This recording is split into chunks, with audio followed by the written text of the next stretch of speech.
अस्सलाम वालेकुम, बिस्मिल्लाहिर्रहमानिर्रहीम। ये पिछली वीडियो में हमने देखा था कि परचेज़ मॉड्यूल का ओवरव्यू देखा था।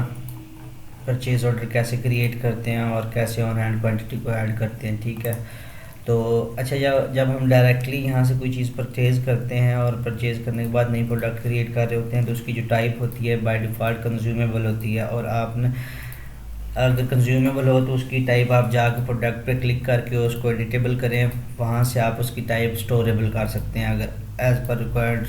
ठीक है, जिससे आपकी रिक्वायरमेंट्स हों उस तरह कर सकते हैं। ठीक है, तो अच्छा, इसमें हम इस वीडियो में हम देखेंगे परचेज़ की कॉन्फ़िगरेशन सेटिंग में जाके परचेज़ एग्रीमेंट्स क्या होते हैं। इसको सबसे पहले आपने परचेज़ एग्रीमेंट्स को तो आपने करना है इनेबल। इनेबल करने के बाद एक्टिवेट करने के बाद इसको कर लें सेव।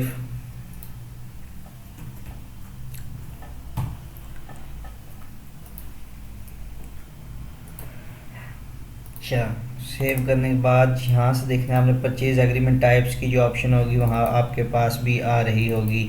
अगर जिसने यहाँ से इसको एक्टिवेट नहीं किया हुआ परचेज़ एग्रीमेंट्स को, तो उसके सामने ये परचेज़ एग्रीमेंट टाइप्स नहीं शो हो रही होंगी और यहाँ से भी परचेज़ एग्रीमेंट्स भी नहीं शो हो रहे होंगे। ठीक है, परचेज़ एग्रीमेंट टाइप्स देखते हैं, इनकी कॉन्फ़िगरेशन और सेटिंग्स क्या है वो देख लेते हैं पहले। अच्छा, इसमें दो टाइप्स के हैं जो ओडू बाय डिफ़ॉल्ट प्रोवाइड कर रहा है। वर्जन 14 की बात कर रहा हूँ, कॉल फॉर टेंडर और ब्लैंकेट ऑर्डर।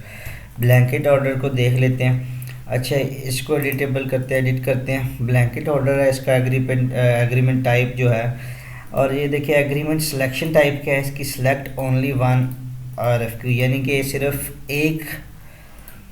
पहले तो ब्लैंकेट ऑर्डर को बता दूं ताकि आप लोगों को आगे ये समझने के लिए आसानी। ब्लैंकेट ऑर्डर ये होता है एक तरह से कॉन्ट्रैक्ट होता है कि आप किसी का कॉन्ट्रैक्ट सेट करते हैं कि मैं आपके इस डेट तक आपसे प्रोडक्ट्स लूँगा और इस रेट पे लूँगा, फिक्स्ड और स्पेसिफिक टाइम के लिए और स्पेसिफिक अमाउंट में जो कॉन्ट्रैक्ट आप सेट करते हैं उसको कहते हैं ब्लैंकेट ऑर्डर। ये ओडू की तरफ से ये बहुत अच्छा फीचर है इसमें परचेज़ के अंदर। तो अच्छा, इसको आप एग्रीमेंट सिलेक्शन टाइप इसमें आप सेलेक्ट करेंगे। ठीक है, अगर सेलेक्ट ओनली वन RFQ, अगर सिर्फ इसमें आप एक ही दफ़ा ऑर्डर कर सकते हैं, एक ही कोटेशन जनरेट होगी, एक ही परचेज़ ऑर्डर बनेगा और एक ही दफ़ा आपने जितनी मंगवानी है प्रोडक्ट आपने ऑर्डर करनी है वो करेंगे। लेकिन यहाँ पे जो दूसरी ऑप्शन है सेलेक्ट मल्टीपल RFQ, तो इसमें आप मल्टीपल जितनी चाहें उतनी बेशक एक एक प्रोडक्ट का परचेज़ ऑर्डर बनाएं और प्रोडक्ट मंगवाते रहें। ठीक है, अच्छा, ये यूज़ लाइन ऑफ एग्रीमेंट जो है ये इस तरह के ऑटोमेटिकली जो भी हमारा एग्रीमेंट हुआ है उससे रिलेटेड इन्फॉर्मेशन जो है वहाँ से गेट कर लेता है और वो शो करता है वहाँ पे RFQ में हमारी। यूज़ क्वांटिटीज़ ऑफ एग्रीमेंट, जो क्वांटिटीज़ हम एग्रीमेंट में सेट करेंगे वही क्वांटिटीज़ यहाँ पे शो होंगी, या फिर आप सेट क्वांटिटी मैनुअल करेंगे तो आप फिर मैनुअली इंटर कर रहे होंगे कि कितनी क्वांटिटी होगी इस चीज़ की।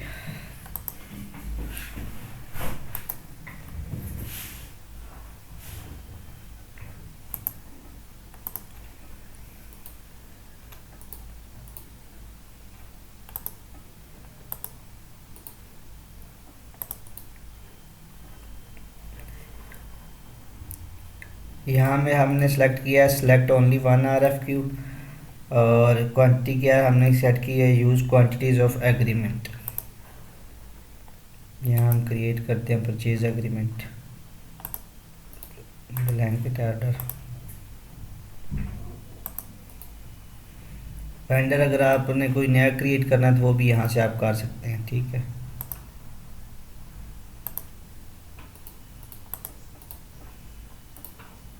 यहाँ आप कस्टमर की डिस्क्रिप्शन दे सकते हैं, क्वांटिटी सेट करेंगे। यहाँ पर मैं लेट से सेलेक्ट कर देता हूँ 50, यूनिट प्राइस इसकी क्या है 20। सेव करेंगे, इसको कंफर्म करेंगे, वैलिडेट करते हैं। अच्छा, आपके पास अब यहाँ पे दो ऑप्शंस आ रही हैं, एक न्यू कोटेशन और एक क्लोज की। ठीक है, इससे पहले आपको जाकर प्रोडक्ट्स के अंदर मैं दिखा देता हूँ।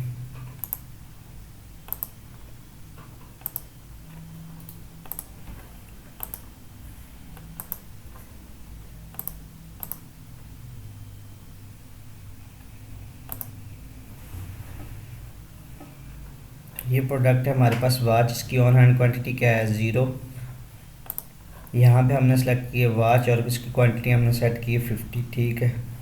Order quantity 0। अब हम यहाँ से कोटेशन न्यू जनरेट करेंगे और यहाँ से जो सेटिंग है हमारी एग्रीमेंट टाइप की ब्लैंकेट ऑर्डर की, हमने यहाँ पे सेलेक्ट किया सेलेक्ट ओनली वन RFQ, यानी कि हम सिर्फ एक ही RFQ जनरेट कर सकते हैं और एक ही दफ़ा में हम ऑर्डर कर सकते हैं, ठीक है। उसके बाद इसका स्टेटस ऑटोमेटिकली क्लोज हो जाएगा, ये यहाँ पे क्लोज हो जाएगा।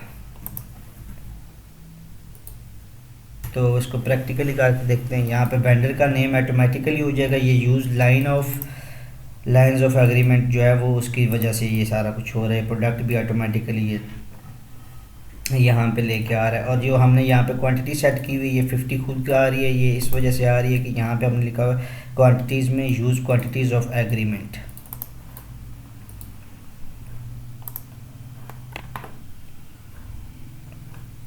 इसको करते हैं सेव,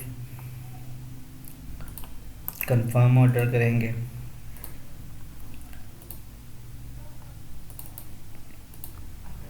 सी प्रोडक्ट्स,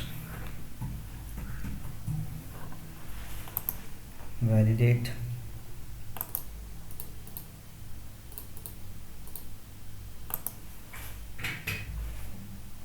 अभी ये देख लें आप परचेज एग्रीमेंट जो है इसकी जो स्टेट है वो क्या हो गया, चेंज हो गया, क्लोज्ड, ठीक है। सिर्फ एक ही RFQ जनरेट किया हमने और एक ही हमने वहाँ से इनेबल किया हुआ था कि सिर्फ only one, select only one RFQ।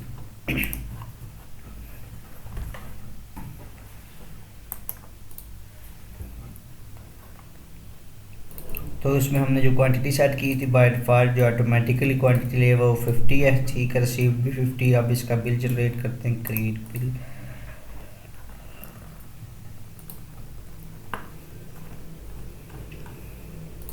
Confirm करते हैं। अच्छा, अब रजिस्टर पेमेंट जो है हम इनवॉइसिंग से जाके करेंगे।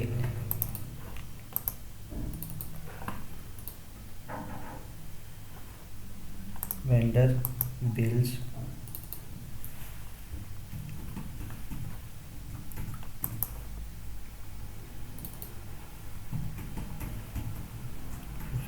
वॉच, ठीक है।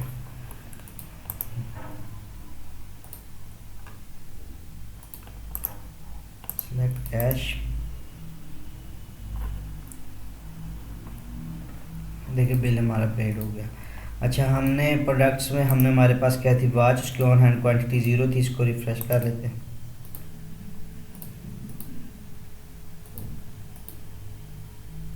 अभी ये देखें हमारे पास क्वांटिटी क्या हो गई है, ऑन हैंड क्वांटिटी 50 हो गई। अच्छा, नेक्स्ट वीडियो में हम इसी ब्लैंकेट ऑर्डर को ही देखेंगे, लेकिन उसमें हम इन सेटिंग्स को चेंज करके देखेंगे, ठीक है। यहाँ पे हम करेंगे सेलेक्ट मल्टीपल RFQ, उसके बाद हम फिर कोटेशन क्रिएट करेंगे मल्टीपल और मल्टीपल ऑर्डर्स के ज़रिए हम परचेज़ करेंगे, ठीक है। इस वीडियो के लिए इतनी, अपना ख्याल रखिएगा। अल्लाह हाफ़िज़।